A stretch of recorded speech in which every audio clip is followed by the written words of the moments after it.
That is exactly what good science fiction does. It starts with the real science and then asks, what if? Welcome to Review Mean, the channel where we go an extra mile to simplify your movie decisions. Today we'll be analyzing Hail Mary, starring Ryan Gosling and a rock. Based on the novel by Andy Weir, Project Hail Mary drops audiences into a sci-fi survival setup.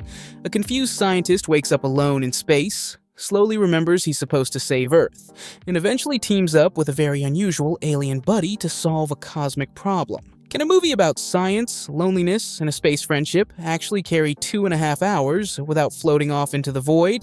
Let's find out, shall we? As usual, we'll check out what reviewers had to say, give our score, and end with some reviewers' comments. Allow me to introduce Dr. Becky, an astrophysicist from the University of Oxford. Dr. Becky dives straight into the film's central question. Could the sun actually start dimming and doom Earth? Interesting question, considering astrophysicists have seen this. Or like Tabby star, also known as the WTF star. It's not what you think. Have you ever heard of the WTF star? No. Her review is basically a fun analysis where she separates the real physics from the sci-fi. She explains things like stellar brightness cycles, relativity, and time dilation. Her interview with Ryan Gosling was pretty funny too. Would you be able to explain relativity and time dilation to me Not now? to you. No, why would I do that? So, like, how would you explain it? Well, how would you explain it? Probably the same way you would. Dr. Becky's overall takeaway is that the film does something good sci-fi movies should do. Start with real science, push it just far enough into fiction to tell an exciting story, and hopefully make you laugh, cry, and accidentally learn relativity along the way. The reviewers from Breakfast All Day admit they haven't read the book, but watching it purely as a movie, they describe it as a fun and satisfying sci-fi adventure built around Gosling's charm and the quirky friendship with Rocky. They praise the visuals, particularly the IMAX scale and the sense of cosmic wonder created by the cinematography and score. At the same time, they feel the movie kept going, and the length of the movie began to take its toll. It just felt like it kept going and going and going and not ending. And at like the 2:15 mark, I'm thinking, how are we going to get 20 more minutes of movie out of this? Like, I looked at my watch a lot. They also mentioned that the scientific explanations occasionally get so dense that they stop following the details. That after a while, it's just like, okay, they're talking about science stuff, and they're going to talk about science stuff for the next minute or two, and then something else will happen. Still, they say Gosling's likability carries the film through its long runtime, making it entertaining even when the plot drifts into complicated astrophysics territory. I will also credit the costumers for giving Gosling's character the coolest, nerdy collection of t-shirts since Val Kilmer in Real Genius. In the end, they see it as a fun, charming ride, just one that maybe didn't need quite 2.5 hours of space homework. Jeremy Jans loves the central odd couple dynamic between Grace and Rocky, saying the emotional friendship surprisingly works, and even got him laughing and a little misty-eyed. He also highlights how funny the movie is, crediting directors Phil Lord and Christopher Miller for leaning into humor more than the book did. Jeremy nerds out a bit about the filmmaking too, praising the dramatic lighting and practical feel of the sets instead of the usual CGI soup modern blockbusters sometimes become. But I definitely prefer the way things used to be before all these kids and that bullshit. His main gripe comes from being a book reader. Some of the clever scientific thought process scenes get rushed or skimmed over compared to the novel. So he ends up in a funny paradox where he says the movie feels slightly too long.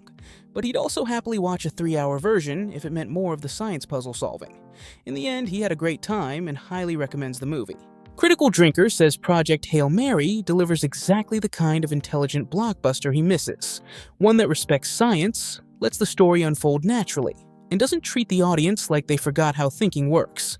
His favorite element by far is Rocky, the alien crab-like rock creature with no face, yet somehow with more personality than entire CGI alien races in other movies.